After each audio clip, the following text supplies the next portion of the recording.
this article came out of the Sydney Morning Herald, which was a bit of a surprise, I guess. I mean, I wasn't aware that the defence industry needed to argue about discrimination laws in this way. I was like, well, this is a bit weird. What are they arguing for exemptions for?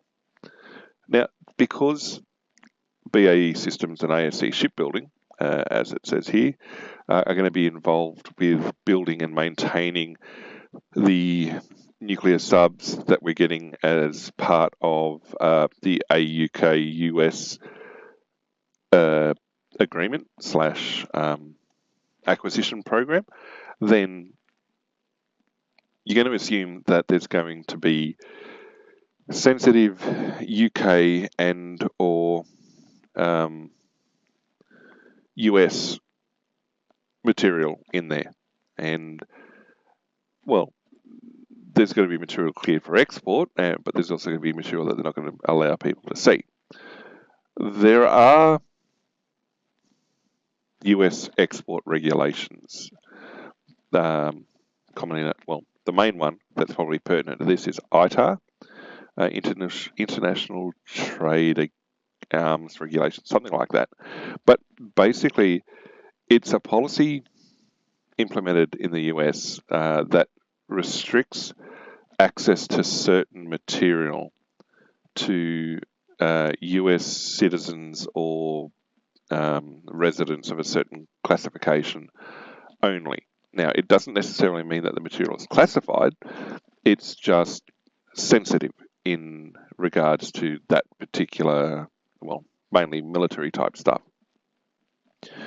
Where that had come up recently was when Elon Musk was talking, well, there'd been a whole brouhaha about hiring practices in SpaceX and Tesla and things like that. Now, this was before Musk came out and said H-1Bs are essential to the ongoing success of his companies, because SpaceX is being used to lob surveillance military packages into orbit, and there are contracts they have with the US Department of Defense, then it would be assumed quite reasonably that there is military use for the rocketry, but also the rocketry that they've developed would be sensitive knowledge for the US. Now, I'm sure there'd be agreements there about what they could and couldn't share and everything else.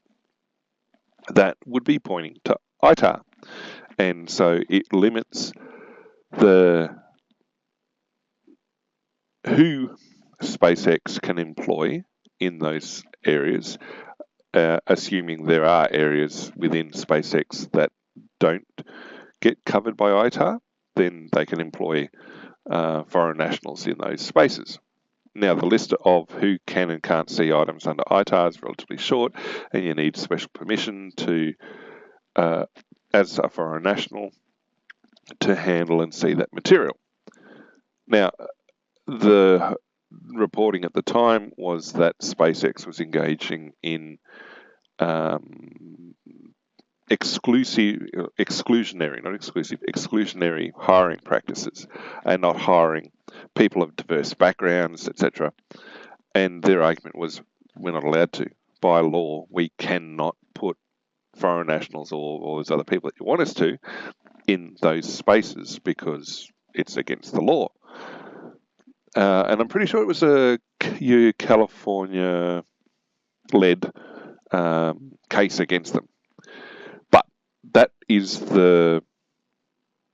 I guess, presumably, the law or the regulation that's impacting this. So the idea that we're building or acquiring nuclear-level submarines, they're going to have sensitive material on them. There's going to be material associated with them that is going to be covered by arms export regulations. It's almost guaranteed. I mean, it only makes sense that that is the case.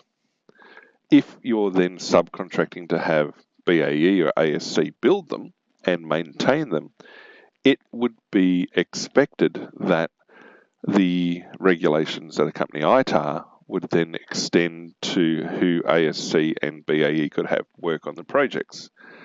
And so, yep, they've basically argued in the, Supreme Court? State Administrative Tribunal, basically that they can be exempt from anti-discrimination laws. Well, it's not anti-discrimination laws, they're not legally allowed under the agreement, which is an international agreement, not allowed to employ unvetted foreign nationals, full stop, in those spaces. And any detriment to individuals in being asked about their nationalities or excluded from certain work is outweighed by the public and private advantages of granting the exemption, which is we get to build and maintain the submarines. If we don't have them, well, the submarines don't get built or maintained.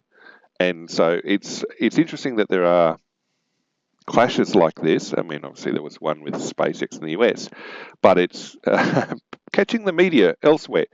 And it says there, obviously at the bottom there, similar exemptions granted to other defence companies, including Saab and Cobham, etc. Well, anyone who's dealing with US-sourced weaponry or technology, things like that, is probably going to have some form of international agreement, not so much as like some sort of restriction on use of materials, be it ITAR or otherwise. And so it shouldn't come as a surprise to people that those sort of things are in place. And that, well, Australians have been granted access. It just means that we can't put, well, I don't know the countries that are on the approved list or not approved list, but presumably it's a short list. And the agreement should be very explicit in what nationals or what nationalities are permitted to work on that technology that is being shared. Otherwise, it leaks out and goes all sorts of places. So that was an interesting article, and it was like, why is that attracting the level of coverage from the media that it is? It doesn't seem to make sense. But yeah, interesting to see that pop up, and it's like, oh, it needs a big media, it needs a big article. Well, it doesn't need a big article. It's a pretty standard thing.